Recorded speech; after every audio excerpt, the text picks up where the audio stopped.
Onda Corta y a través de radiotelevisiónmartí.com. Radio Martí, siempre contigo.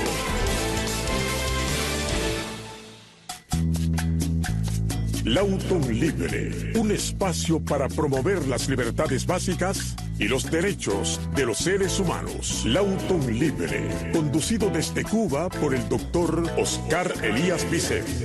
Buenas, les habla el doctor Oscar Elías Bisset desde Cuba, el programa Lauton Libre, a través de las ondas de libertad de la emisora Radio Martí.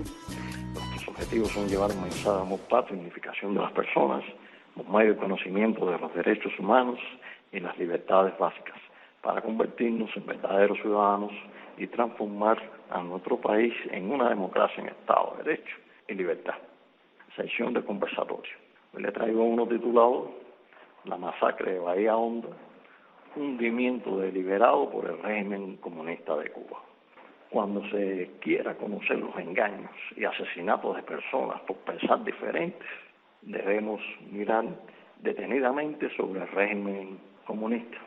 Estos reportes se han escrito en varios libros en relación con la criminalidad de un pequeño grupo elitista, el Partido Comunista, sobre la población en general, caracterizado por el totalitarismo, el partido único y la persecución política, junto al trabajo forzado y la esclavitud de Estado. Todo bien detallado en el libro negro del comunismo, Crímenes, Terror y Represión. Los asesinatos del sistema comunista en los países que se han instaurado, la cifra de muerte ha sido más de 100 millones de personas. Algunos ejemplos: en la Unión Soviética de Lenin y Stalin, 20 millones de personas muertas. En China de Mao, 50 millones. En Camboya de Pol Pot, 2 millones de personas. Cuba también se encuentra en ese listado perverso de fusilamientos, muertes por asesinatos extrajudiciales y desaparecidos, alrededor de 15.000 a 17.000, según el libro negro del comunismo. Antes de entrar en los detalles sobre la masacre de Bahía Honda, quiero recordar una serie de crímenes de lesa humanidad en nuestro país, planificados e impulsados por los dictadores Fidel Castro, su hermano Raúl y sus secuaces del Partido Comunista, PCC. De esos crímenes está la masacre de Barlovento en 1962, la matanza de Río Canima en 1980, la masacre de Romocraúl, 13 de marzo de 1994. Recordemos que el régimen Castro-Socialismo lo mismo usa la justicia para enmascarar sus asesinatos, como el caso de la masacre de Santiago de Cuba, donde resultaron en un juicio amañado fusilados en una fosa común varios militares el 11 de enero de 1959. Hubo el derribo en pleno vuelo y aguas internacionales de 2 avionetas en misiones humanitarias el 24 de febrero de 1996. En la madrugada del 29 de octubre del 2022, al norte de Bahía Honda, provincia de Artemisa, Cuba, una embarcación de guerra de las tropas de guarda frontera, órgano del Ministerio del Interior, MININ, hunde una lancha civil. Literalmente la partieron en 2 mitades. Conducía 23 cubanos. Eran familiares y amigos que iban desarmados, que no representaban un peligro para las autoridades militares.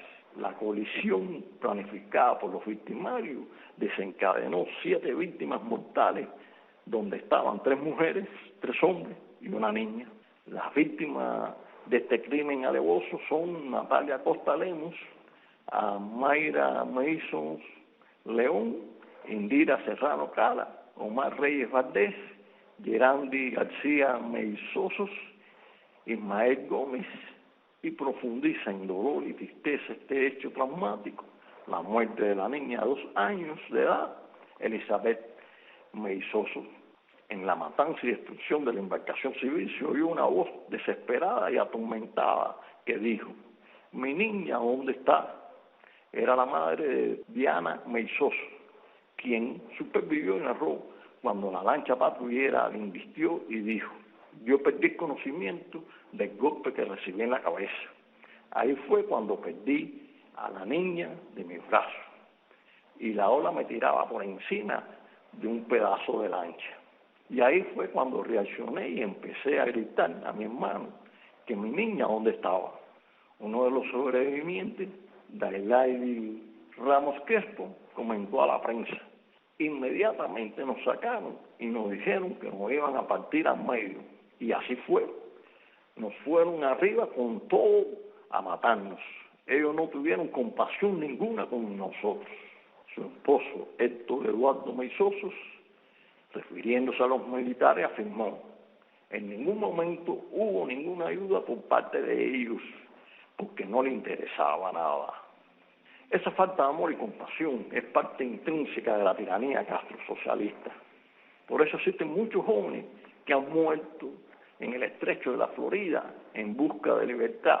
Las cifras son altas y otros muchos adolescentes y jóvenes están presos, en especial por ejercer su libertad de expresión y asociación pacífica en las manifestaciones del 11 de julio del 2021, 11J, y las que siguieron después durante todo este año 2022. La brutalidad del régimen castrocomunista ha caído sobre la juventud, que rompió el rígido adoctrinamiento educacional y ha puesto sus deseos de libertad.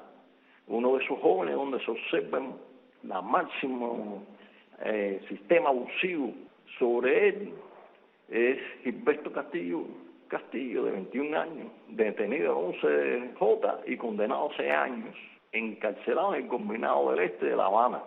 Este joven prisionero político está junto a delincuentes peligrosos que el gobierno usa para torturarlo y destruirlo como persona. Los familiares han afirmado que este niño está diagnosticado con un trastorno psicológico mental. Exijo la libertad inmediata del joven Gilberto Castillo y de todos los prisioneros políticos en Cuba.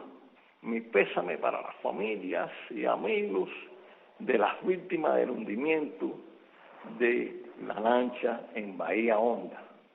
No más impunidad contra estos genocidios castristas. Condeno a la tiranía de Castro Díaz-Canel por este crimen de lesa humanidad de la masacre de Bahía Honda contra personas que buscan una mejor vida en libertad y bienestar. Pasamos a la sesión de resistencia activa no violenta basada en el libro de la dictadura de la democracia de Ichan, y está titulado El bloqueo interno del régimen Castro comunista al pueblo cubano.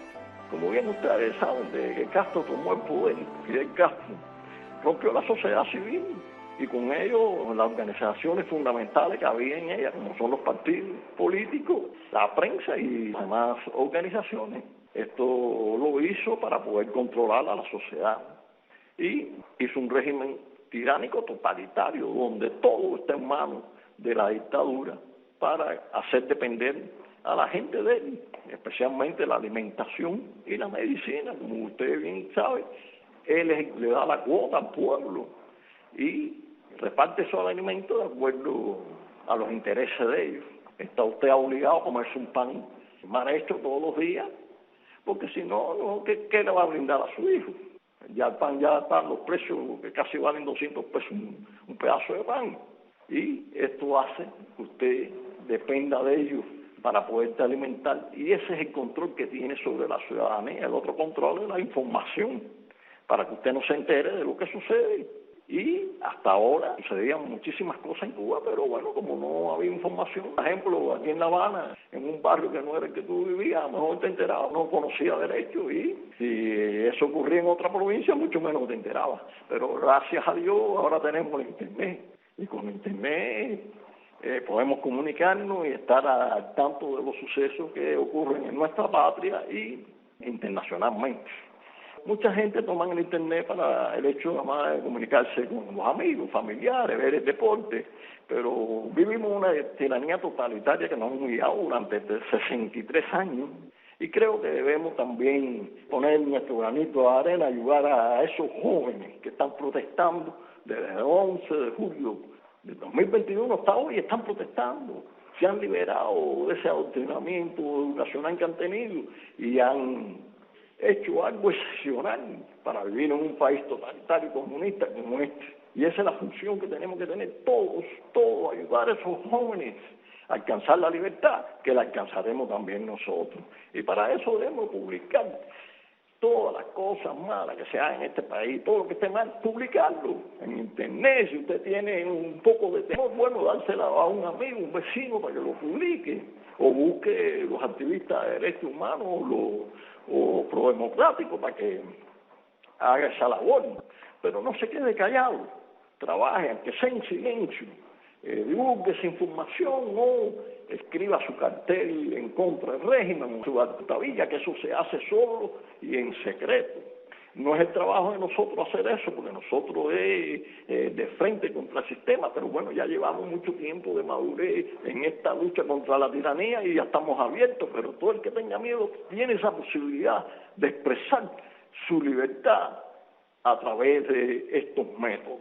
Y sabemos que Fidel Castro quiso hacer un paraíso aquí en Cuba, nos vendió, en realidad nunca quiso hacerlo porque tuvo recursos para hacer que este pueblo fuera rico, fuera una potencia como Israel, o una potencia como Hong Kong, o una potencia como Singapur, que son países más chiquitos que La Habana. Y entonces cogió el dinero para hacer su guerra por todos los países, especialmente por África, y ahí vemos todos esos crímenes que se han cometido. Muchos jóvenes murieron cubanos, que la cifra la tienen ocultada, dicen que son 2.000, pero figúrese usted, ellos son los que dominan las estadísticas, que posiblemente la cifra debe ser muy elevada cuando hubo un genocidio ahí mismo en Angola alrededor del año 76, que ahora se conoce porque el presidente de Angola lo dijo. Y entonces en ese genocidio angolano estaba envuelto Fidel Castro, el Partido Comunista y su régimen tiránico. Sin embargo, muy poca gente investiga estos hechos para llevarlo a la Corte Internacional de Justicia.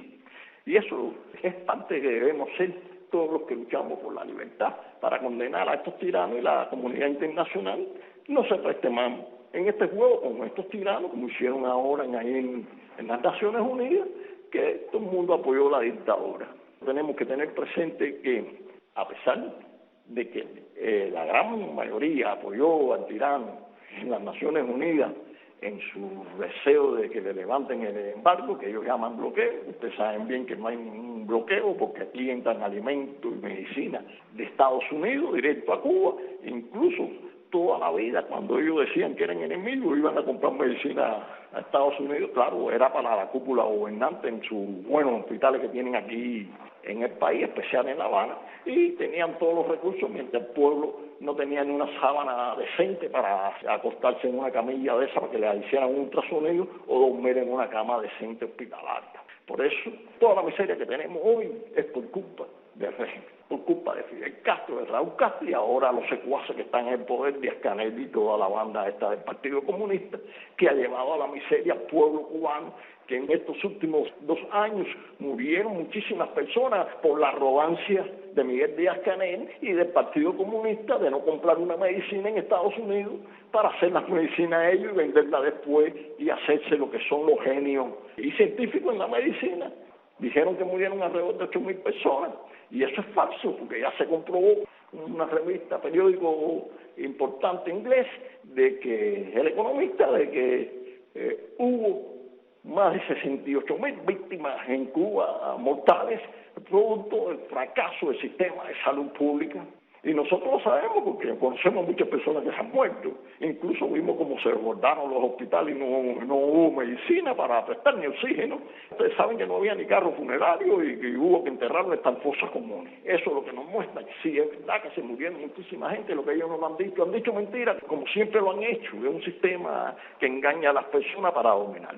Por eso nosotros todos tenemos que luchar por la libertad de nuestro pueblo y exponer toda la verdad por cualquier vía y liberarnos de ese miedo para poder entonces restaurar la República de Cuba. Pasamos a la frase internacional.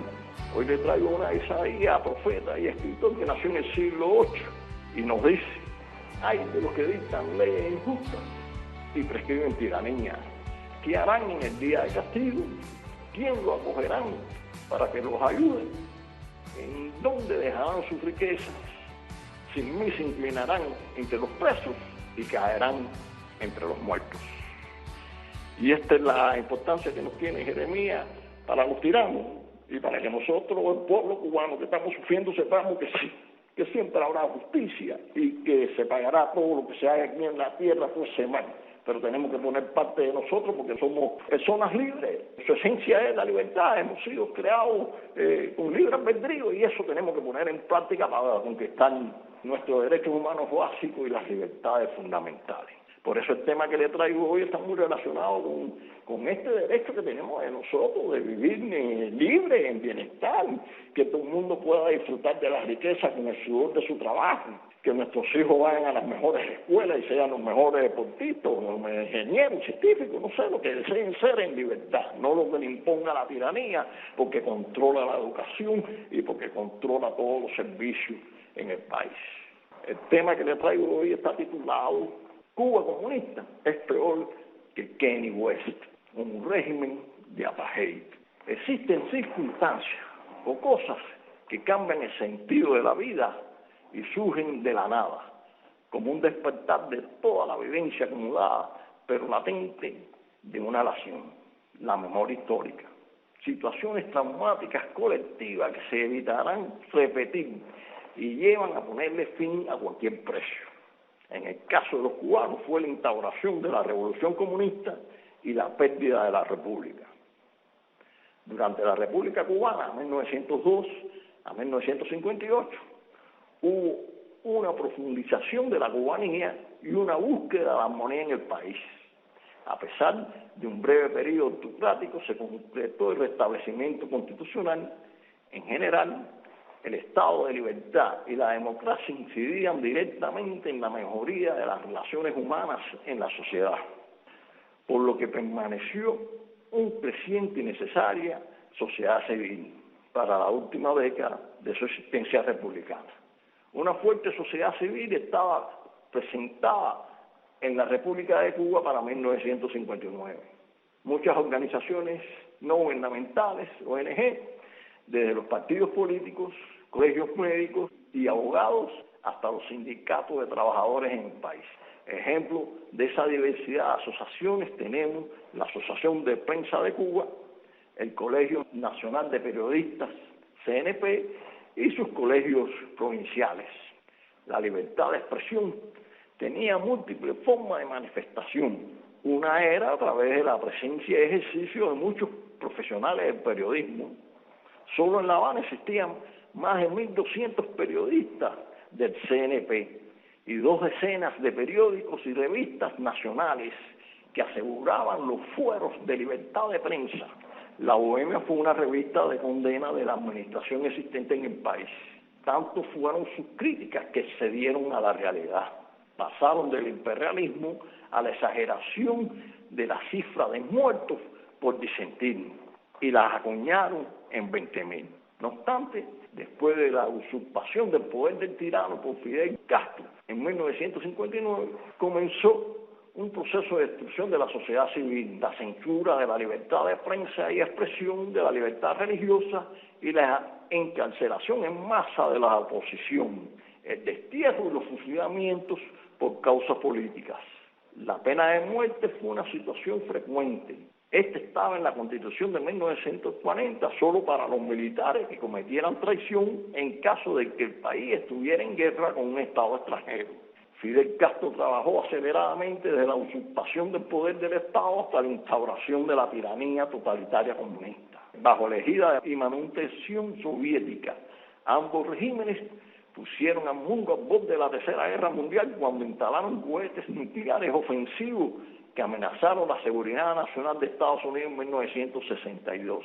Después de ese terrible episodio nuclear, Castro aseguró la prolongación de su sistema totalitario. El dictador Fidel Castro instauró un régimen castrosocialista que institucionalizó la centralización estatal de la propiedad con expropiación forzosa y confiscación de todas las industrias, empresas, tierras, comercios, escuelas, hospitales, cines, hasta las funerarias y pequeños negocios, cafeterías o carretillas de viandas y frutas. Todo comenzó a ser del Estado controlado por el único y oficial Partido Comunista de Cuba, PCC. El régimen castrocomunista, por su terror de Estado y centralización de la economía y la propiedad, llegó a hacerse más oprobioso que el régimen racista del apartheid sudafricano. Pues una minoría comunista con poder de decisión fue contra todo un pueblo, sea de la raza, etnia o clase que representara. Si disentía de los criterios o opiniones de la cúpula gobernante, eran catalogados públicamente con todos los epítetos destructivos y humillantes de la personalidad, y en especial el San Benito de contrarrevolucionario. El despreciable y vergonzoso apartheid sudafricano clasificaba por ley de registro de la población 1950 a las personas en blancos, africanos, de color e indios, y en 317 leyes se promulgaba la legalización del racismo y privilegio de la minoría blanca. Los blancos dominaban la economía, propiedad y poder de toma de decisiones, o sea, estaba institucionalizada la segregación racial. Sin embargo, la población segregada y discriminada, los africanos, negros e indios, aunque en lugares diferentes, poseían propiedades como hospitales, hoteles, escuelas en los diferentes niveles educacionales, tiendas, equipos deportivos, partidos políticos y barrios exclusivos para negros de clase media. Ejemplo, el barrio de Deep Club Station, cerca de la ciudad de Johannesburgo, era conocido como la Beverly Hills, de 2 millones de habitantes, con hermosas casas con piscinas para las familias de clase media africana. En una de ellas vivía en matrimonio Mandela, Winnie y sus hijas. En la revolución socialista castrista, ningún cubano vive como las personas de Deep Club Station, excepto unos pocos de la nomenclatura comunista y su directiva del PCC. Los cubanos debemos portar obligado un carnet de identificación, decirles a las autoridades públicas quién se quedará en tu propia casa. Si no eres revolucionario no puedes estudiar en la universidad o formar un equipo deportivo nacional, y en los centros hospitalarios estatales, si eres contrarrevolucionario, tienes que estar hiperalerta, pues puede morir por un asesinato político extrajudicial. En estos días hubo una crítica fuertísima y destructiva contra un célebre músico, que no era racista, menos supremacista ni antisemita, como si le cayeran encima los 100.000 de San Luis. Aunque era criticable, pero debió ser con moderación, edificación y justicia, solo porque lo desprecian por sus nuevas opiniones sobre la vida y la filosofía. Era Kanye West. Sin embargo, algo peor que la actitud de Kanye West fue la de Fidel Castro, que rompió la república, usurpó el poder del país e impuso una tiranía totalitaria con características de un régimen de apartheid de tipo político ideológico sobre toda la población sin importar raza ni etnia, incluso con rasgos antinegros y antisemitas, quien durante su mandato buscó la destrucción del pueblo hebreo y no reconoció la existencia del Estado de Israel. Fidel Castro, en su último tiempo, usó ropa deportiva Adidas y nunca los directivos y propietarios de la empresa comentaron críticamente la actitud aborrecible descrita anteriormente, e incluso sus equipos deportivos de segregación ideológica y política solo para los revolucionarios también visten con esa marca. Es hora que esa compañía y otros poderosos personajes e instituciones condenen al régimen castrocomunista, y más ahora que está en confabulación con Rusia putinista en la guerra contra el pueblo ucraniano y con un contrato de instalación de cohetes nucleares rusos que amenaza la paz de la región y el mundo. Doy gracias a la radio audiencia que comparte conmigo este programa del Auto Libre, a nuestro productor, ingenieros y técnicos que permiten la realización de este programa, y como parte de nuestra identidad en el Auto Libre finalizamos con la frase de uno de los grandes cubanos, nuestro apóstol José Martí: solo la libertad trae consigo la paz y la riqueza. Muchas gracias.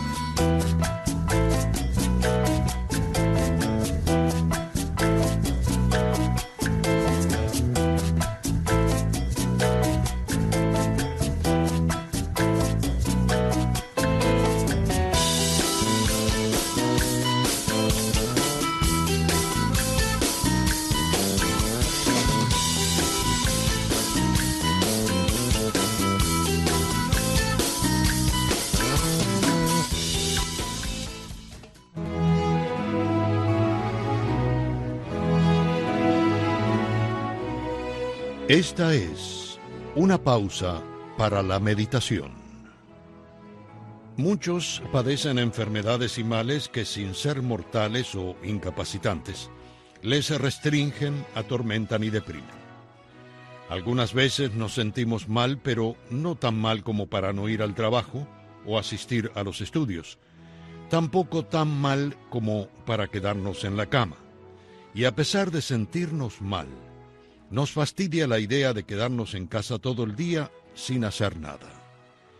¿Es que acaso se trata de una forma de evasión de nuestro subconsciente, de todo lo que nos disgusta o que queremos evitar?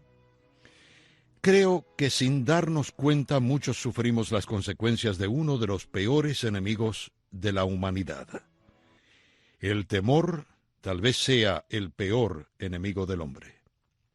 Cuanto menor sea el temor que sintamos, tanto mayor será nuestra salud física y nuestra armonía espiritual. Cuanto mayor sea el temor que sintamos, tanto mayores serán los problemas que nos aquejen en la vida. Cuando una persona no siente temor, no hay situación que pueda afectarle ni problema que no pueda solucionar en su vida. Por supuesto que siempre debemos tener presente que el temor puede existir en el subconsciente y que muchos se verán afectados sin siquiera saberlo. Y la manera de saber que nos deshicimos del temor que nos afectaba en cierta circunstancia es el estado de elevación y alegría que nos embarga cuando eso sucede, de una confianza absoluta. Lo que siempre tenemos que recordar es que el temor es un farsante. Enfrentémoslo, desafiémoslo, y el gran farsante se desmoronará a nuestros pies. Durante la Segunda Guerra Mundial tuvo lugar un interesante incidente que ilustra la diferencia y el contraste entre el temor y la confianza. Se trata de un joven soldado alemán que había estado peleando contra los rusos por varios días y se encontraba en el límite de su resistencia física y emocional. Era de noche y no podía encontrar a sus compañeros de batallón, ni sabía si alguno de ellos había sobrevivido. En un ataque de pánico se lanzó desesperado en dirección a las filas rusas, con los brazos en alto, rifle en mano, gritando a voz en cuello que quería rendirse. Pero cuando los rusos lo vieron corriendo hacia ellos, gritando y con el rifle en alto, pensaron que se trataba de un asalto de los alemanes.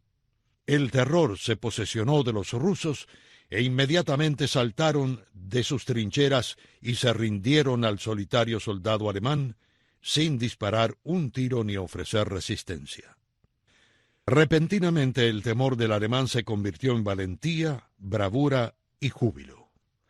Otros soldados alemanes que habían visto atemorizados todo el desenlace, creyendo lo mismo que los rusos y viendo el entusiasmo bélico del solitario soldado, se abalanzaron para ayudarle. Así fue como, por error, el temor se convirtió en confianza y júbilo para quien, de la idea de rendirse y pasar a ser prisionero de guerra, se convirtió en héroe en su patria. La anécdota, que es real, ilustra el efecto desmoralizante del temor, del mismo modo que el contagioso efecto del júbilo. El temor afecta hasta al más valiente y le hace aparecer como cobarde. El júbilo eleva hasta el más cobarde a alturas dignas de heroísmo. Concentrémonos en vencer al temor y podremos lograr el heroísmo que el temor nos hace desconocer. Esta fue una pausa para la meditación con un servidor, Bruno Túcar.